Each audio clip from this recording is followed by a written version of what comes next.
Hey there, I'm Drew Badger, the world's #1 English fluency guide, and it is a pleasure to welcome you to another advanced listening practice lesson. At the beginning of these, I always like to say, if you are new to my channel or this video series, please go back and watch the previous videos in other series, like our slang videos or introduction to grammar, so our beginning grammar series. Anything that will have me speaking much more slowly, so outside of this series, and that way you will get a chance to hear what I sound like at a slower pace, kind of like how I'm speaking now, but a little bit slower than that, so you can get used to the sound of my voice, and that way when you come and watch this series, you can get used to the sound of my voice and be able to actually hear and understand a lot of the words and complicated expressions I'm saying. So I will be speaking at fast, so normal, or faster than native speed in this series, and if you're ready, let's begin. Well, I actually got an interesting mail from a learner, maybe that was yesterday or 2 days ago, and she was describing, I guess it was a she didn't say whether it was a she or not, but I'm guessing she was, based on the mail, but she said she had gone to a store and was asking a clerk about, like, actually getting a bra fit, to have it, like, fit properly. So looking for a sports bra, and trying to figure out, like, some way to explain to the clerk at the store, like, hey, how can I find a bra that doesn't, like, make my breasts move too much? Now, of course, I was like, oh, that's an interesting topic to write about, and so I was like, okay, why don't I just make a video about this? Not because, you know, I don't like breasts or something. I mean, I do. Well, I mean, all right, you got me, so I guess I do. But anyway, the important thing is that in the conversation or in the mail that she was sending, she was talking about, how can I express the fact that, like, I don't want to, like, say that my breasts are jumping out of the bra. I want to say that they're, like, kind of moving or something like that. So she was using the word jump when talking to the clerk about saying she didn't want her breasts to move when she's doing exercises, that kind of thing. But the clerk was talking about, oh, you don't want them to bounce. So the difference there was, like, do you want them to jump, like move around a lot, or do you want them to bounce? And so she was talking about kind of a problem that advanced learners have, and so that's what I want to address in this video, where you're talking about the kind of nuances of a language, and the nuances are things that, like, maybe there's a slight difference in meaning between, you know, one thing in one culture versus one thing in another. Or you could even be talking about the slight differences between two verbs, like bounce and jump. Now, bounce, when you think about bouncing, is like something kind of goes down and comes back up again, like a basketball. So a basketball falls down and comes back up. This is to bounce. But jump is like you're at a particular standing point and then you move up into the air, something like that. So, I mean, a breast, you know, if it's in a bra or whatever and you're jumping around, it would, like, kind of move around, something like that. So this is more of a bouncing motion than a jumping motion, because a breast doesn't just, like, whoop, like jump. I hope not. I've never seen that before, but they do bounce, especially if you're moving around doing exercises, things like that. Anyway, this touches on, and this is a really great conversational expression, to touch on something means to be connected with. So it's touching on the idea of, how do we know which word to use in a particular situation when, like, maybe a slightly different word that has a related meaning might be a better one to use? And honestly, in the reply that I wrote to her, and what I'm going to explain now, is that you really can't know that unless you kind of go deeper into the things you want to learn more about. And so it's just one of those things that, just like a native English speaker, if you don't know the language, you can kind of talk around what you want to say, not being able to express it exactly using the right word. So you don't have to feel bad about this as a non-native speaker learning the language, because, again, native English speakers don't always know the correct word for a particular situation. Now, there are more kind of physical things that I recommend people study, so especially phrasal verbs, and I happen to have a pen in my hand right now, so I can just give a quick example.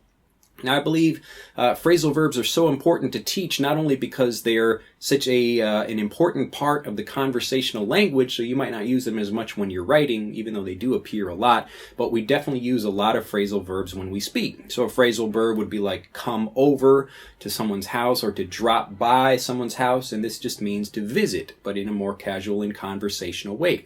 So if you want to learn phrasal verbs, then that's like something that, number one, it's going to be much more helpful for conversational expressions, but also how you learn phrasal verbs and kind of seeing them visually is a really great way to learn them. But this also demonstrates the slight differences between different words or different verbs. So even though you might not know maybe something like politics, where you're talking about like, you know, a particular party, or you get into complicated language like that, like you might not know that information, but you would probably have a good idea if you study physical things like physical motions and phrasal verbs, because those come up in many different situations, like when you're talking about politics or business or sports. All of these physical things you can study, so this kind of limits the number of things you have to learn in order to have better conversations, because the physical kind of like whether a motion is happening slightly or in a big way, something like that, that has a much bigger importance, or it's much more commonly appearing in conversations than particular technical language that you might find in like a science lecture or a government speech or something like that. So with my pen here, we've just got the example of falling down versus falling over. Now I can use a pen like this, and I always teach phrasal verbs in a visual way, just like I do in my visual guide to phrasal verbs, because it's such an important way to see the differences between phrasal verbs without someone trying to explain what the differences is. Now, what the differences are, I can't speak today. Anyway, so if I look at a pen and it's falling down, I'm just going to like have it drop like this. Okay, so I've caught it in this hand and it's falling down. So when you fall down, fall means you're moving at the speed or the rate of gravity. So something is moving very quickly and it's going straight down. But to contrast this with fall over, this is like if I have a tree here and it's falling like this. So fall down and fall over. Now I'm demonstrating this just because I want to make it very clear that when you're using something like this, not only should you be learning visually, but really the visual things, again, I just want to make this point really clear, are the things that you should be learning and using much more in conversations, because you can see the kind of subtle differences between the way like one thing moves when you're learning it that way. So you might learn the difference between jump or bounce, or, you know, bound or something else like that. So maybe you have like a small hop or a larger jump or other things like that, but you're really not going to get a good sense for these things unless you practice them. But you really won't understand them very well unless you see them visually. So the two key points I want you to kind of take away from this video are, instead of worrying about the technical language, you want to kind of develop an advanced understanding of more verb use and kind of basic things, but in a wider way. So you want to be learning more things and be studying the synonyms and antonyms of words. Now, a synonym is a related word for something. So bound and jump are two related words, and sometimes they have the same meaning, sometimes they don't. Like a bound, maybe you could like hop a little bit, and a jump, maybe you could hop a little bit. Now, you don't have to be too particular about these kinds of things. Often you'll get much more colorful language where you're using, instead of a word like jump, you'll have a word like bound, or, you know, some other thing like leap. Like a leap is like a really big jump. And you'll see this in more literature. So if you read more, maybe fiction work, so books, novels, that kind of thing, where they're going to give you stories and use much more colorful language to try to describe something in greater detail. Now, the kind of stuff I teach, like I do teach these things, but it's trying to be a bit more explicit about specific vocabulary that you should be learning. And I don't want to go like too deep into specific things like kind of what I do in normal videos like this, just because I want to give you more general principles to learn and then use those, or have you use those in order to get fluent. So the general principle for this video is that you should be trying to focus on learning a wide array.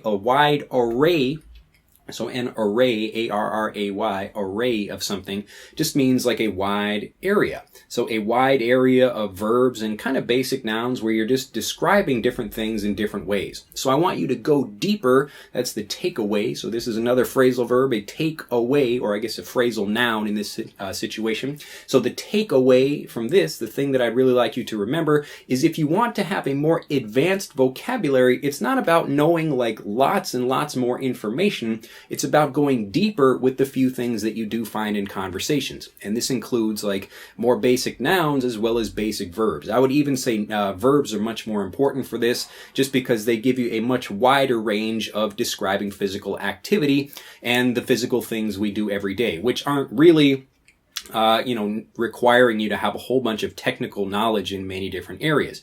So learn a little bit about many different subjects, whatever those things happen to be. Maybe you know like more about science than computers, or whatever you happen to be interested in. But if you can also learn a lot more about the physical things, like you would look for a word like jump online, and then you would check, like, I happen to use my online dictionary is Merriam-Webster.com, so m-w.com, and you can go there and look up, not only listen to the sounds of words if you want to hear how they sound, but you can also check like the synonyms and antonyms of words. So a word that's like the same as that word or similar, or the words that are opposite to that thing as well. So maybe like jump might not have an opposite word, but it'll have some synonyms where they give you like hop and leap and jump, and then you can start searching through those. And then I recommend like just trying to put like a single word like jump or swim or leap or something like that. Just go right here on YouTube and search for one of those particular words, and it will probably come up with a video where you'll get to see, examples of people doing that thing. So you get to see what it looks like, and you're kind of, maybe one day you just spend your time looking at things like climbing. So you just take one verb and just try to go deeper into that verb. Or you take another one that's like punch, and then you're learning about boxing, and there's all kinds of different punches you can do, like a jab or a right hook or an uppercut, that kind of thing. But you don't learn these things and you can't use them in conversations unless you actually take the time to experience them for yourself. Anyway, I don't want to give you too much, but that's my tip for you for today in this advanced listening practice lesson. If you have enjoyed this video, do give it a like, or give it like 8 likes if you can. I don't know how that's possible to do, but like, click on it a bunch of times, something like that, and maybe YouTube will say, hey, like, let's give this guy like more likes. And do share this video with some other people if you've also found it enjoyable, and become a subscriber if you're not already a subscriber. If you have any questions, or if you can think about some other things, my kind of quick assignment for you right now would be to go in the comments section and just find like one verb. Go online, go to Merriam-Webster, type in one verb like climb or jump or swim, or whatever. It could be even something more complicated like deduce. To deduce, D-E-D-U-C-E. To deduce something means to think about something. Well, I won't even give you what the definition is. I want you to go look it up. But pick a verb and then look at some of the synonyms for that word, and the antonyms as well. So the words that are similar and the words that are different, and put some of those in the comments, just to get you started in looking at some of the wide array of different words and expressions you can use when you're describing different things. Well, that's it for this video. I hope you have enjoyed it. Again, give it a like and become a subscriber if you're not already a subscriber of the YouTube, of the EnglishAnyone.com YouTube channel. And I will see you in the comments below. Bye-bye. To continue learning, click on the link in this video to download Speak English Naturally, our free guide to speaking and sounding like a native English speaker. The guide reveals the 3 most important kinds of conversational English you must learn if you want to sound native, and will help you experience instant improvement in your fluency and speaking confidence. To download your free guide on a mobile device, click on the link in the upper right of this video. To download your free guide from a computer, click on the link in the lower right of this video. I look forward to seeing you in the guide.